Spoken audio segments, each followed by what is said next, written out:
Okay, students, let me start with the fifth chapter. The fifth chapter is based on finishing materials. So, as we know that there are different finishing materials like plasters, mortars, concrete, then paints, varnishes are included in the finishing material. So, let me start with the discussion. So, first one, introduction. The materials and the items used to improve the services, qualities, and decorative qualities of the building are called as a finishing material. The finishing materials in a modern construction are really impactful and mark a mark as a good material for the finishes. So following are the finishing material we are going to study that are the natural as well as the artificial materials. So let me start discussing first material, that is a plastering material. So plaster is a finishing material used for the protective and decorative coating of the wall and ceilings. Most common type of plaster contains either a gypsum, lime, and the cement. It is manufactured as a dry powder and mixed with the water to form a stiff but a workable paste. In building construction, work, the plastering is used as a finishing of brick walls. Plastering is a process in which the coating of mortar is done on the wall. Due to the plastering, the brick wall gets uniform, smooth, and level surface. It also provides a good density to the wall. It is also provided over the canals. In canals, it is called as a lining, and that part is important because it protects from siltings, from weatherings, from external stresses. So, plaster is a main parameter in a construction. So, how plastering is done? For which the mortar is prepared. Mortar is nothing but a part of cement and sand mixed together by using the water, and they are prepared by using some required ratios like 1 is to 3, 1 is to 4, 1 is to 5, or 1 is to 6. Then what are the classification of mortar? Mortars are classified according to the binding material such as a cement mortar, lime mortar, cement lime mortar, or composite mortar, and last that is a mud mortar. The first three cases, the sand is used as an inert material or the filler material. Sometimes surki, which is a powder form, which can be used as a inert material, and function of surki is to reduce the shrinkage. Then sand is used for in a mortar should be retained completely on 200 micron sieves, so for which sieve analysis has been carried out. After sieve analysis, we can find out the fine form of the sand which can be utilized along with the cement to prepare the mortar. The properties of the good mortar, you should be develop a good adhesive property which can be bind together at different components like cement, sand. Okay, then it should prevent the entry of rainwater. It should be cheap as well as durable. It should be easily workable. It should be set quickly, and it should be free from the silts. Then uses of mortar to bind the building units, to carry out the pointing and plaster work, to form the joints of the pipes, to improve the general appearance of the structures, to provide the homogeneous surface, and to conceal the open joints of the brickwork, to fill up the cracks and defects in a structure. For masonry and foundation, there are different proportion, as I said, 1 is to 2, 1 is to 3, 1 is to 4, 1 is to 5, 1 is to 6. So cement mortar has a proportion of 1 is to 6. Lime cement mortar has the proportion of 1 is to 1. 1 is to 1.8, 1 is to 1.7, or 1 is to 1.6. Okay.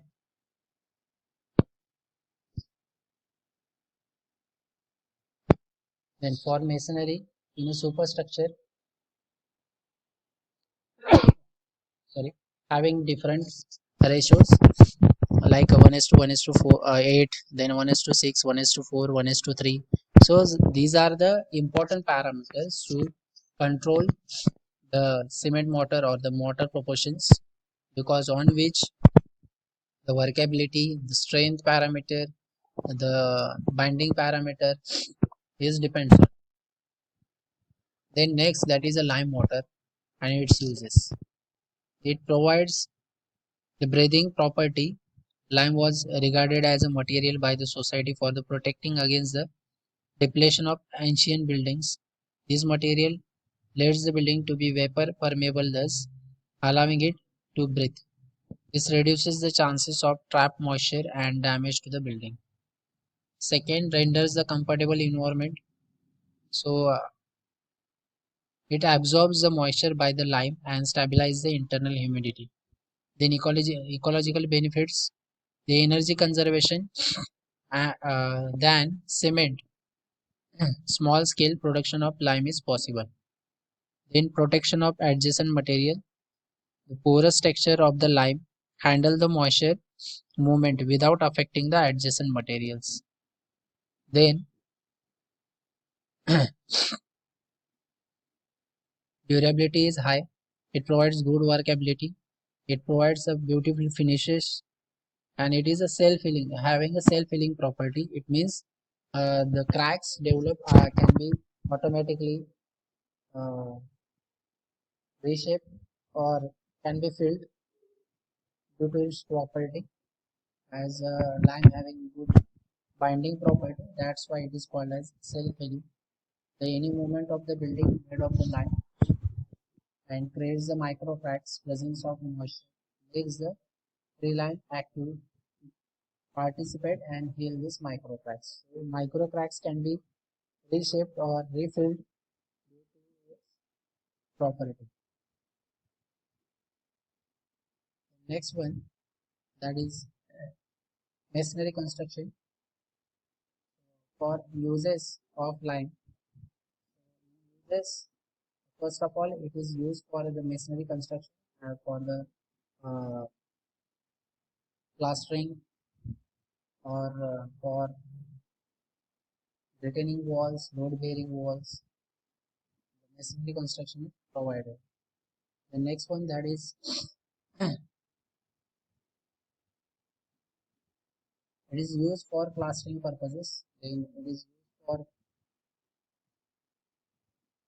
filling up the cracks. Then as it has a self-filling property, the cracks can be automatically filled. For the wall structure, walls, fountains, water channels. It is used for preparing the you can say the drainage pipes line, and it is also useful important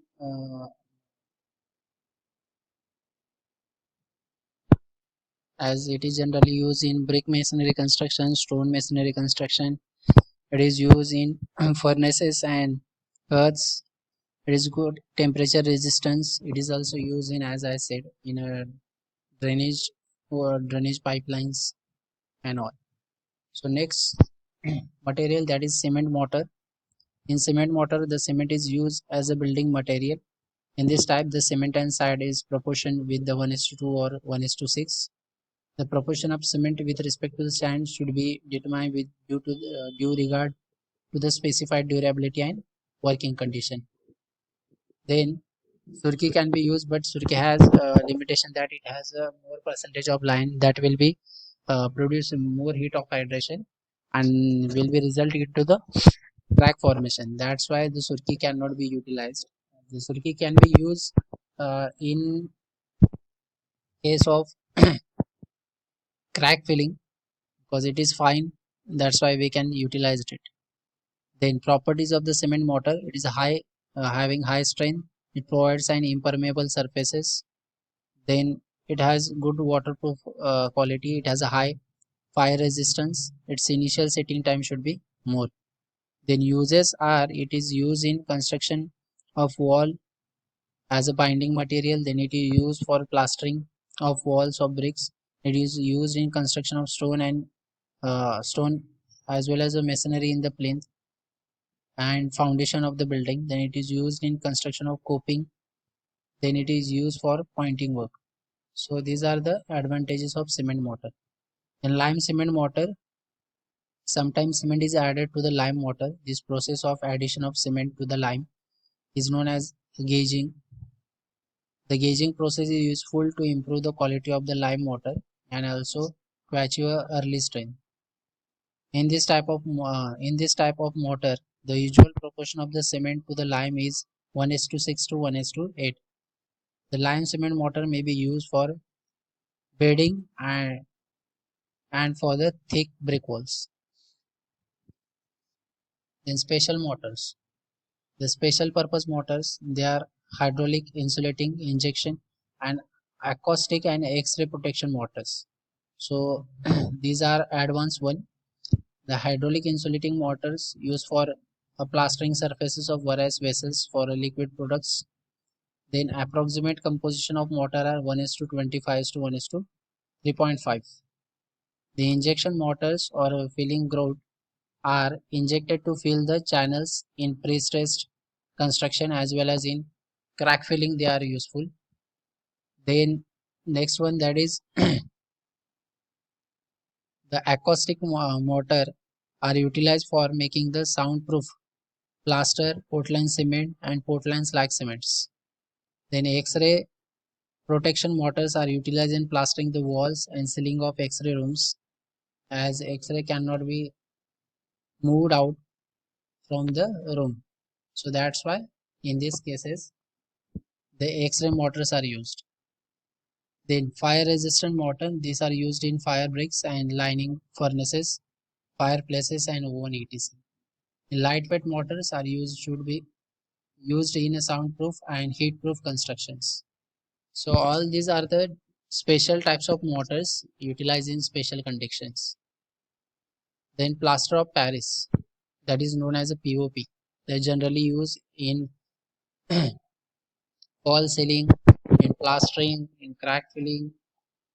They are having good plasticity property and they can be hardened while addition of the water and after addition of the water and can be remolded in different shape and size when water is added. So because of this property, they are utilized for making many monuments, then many uh, different types of toys and temples. So they are utilized generally. So POP means a plaster of Paris. It is obtained by gypsum, which is a naturally occurring material. When the gypsum is heated at a certain temperature and water of crystallization gets removed, leaving behind a very fine powder, that is the plaster of Paris. When the water is added in powder, it sets immediately thereafter when plaster of Paris is used for plastering purposes.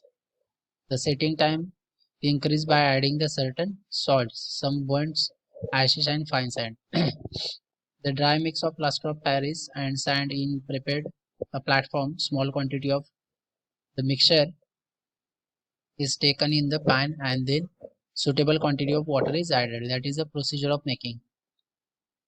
Then what are the property? It sets immediately with the water, makes a good plastic mass with the water. Then it is thermal resistant, waterproof. Paste with the water can be molded in a desired shape and size. Then what are the uses of plaster of Paris? When plaster of Paris is made into a plastic mix by adding a sufficient water, it sets. This property is utilized to make molds and castings. It is utilized as architectural decoration. Then for formation of columns, cornices, then other decorative features. It having good density. It is used for dentures and metal filling bridges. It is used by a orthopedic surgeon for setting bones. It is used for wall plasters, wall boards, structural ties and statues and portraits. So that is the use of plaster of Paris. So remaining part we will discuss later on.